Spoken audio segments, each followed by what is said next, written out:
Maayong hapon, mga igsuon, diri sa Ebanghelyo karong adlaw na ay duha ka opposite nga mga batasan nga makita nato sa atong Ginoo.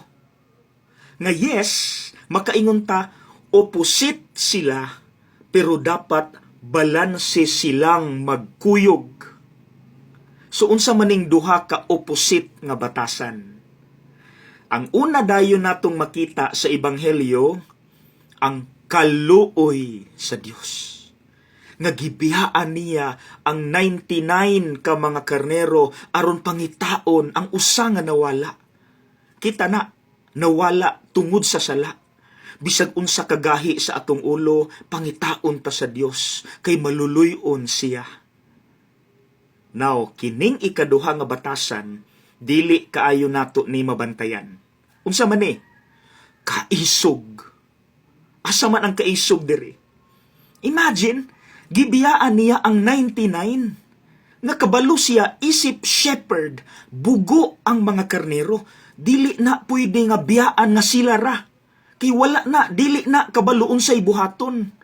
Dayon anytime, atakihon sila sa mga bangis o gutom nga mga lobo, mga wolves. Dili na sila kasukol, wala na sila'y defense. Anyat gibiyaan niya, isog siyang mibiya. Nirisgo siya. So mga igsuon kanang duha ka batasan, naana sa Dios. Kaisog or justice, naapod ang kaluoy o pasaylo. Mga igsuon dapat naa nato ng duha. Ug ang the best nga example aron makasabuta ang atong mga ginikanan, di ba? Kay numdumo, yaw-yawan ta, kasab-an ta, disiplinahon ta, pero at the end of the day, lungagan gihapon ta, pakanon gihapon ta. See? Mga igsuon, yes, dapat naagyud nato ang kaisog, justice, baruganan, prinsipyo, mudisiplina ta, mubadlong ta, pero dapat naapod ang kaluoy o pasaylo. Balance lang.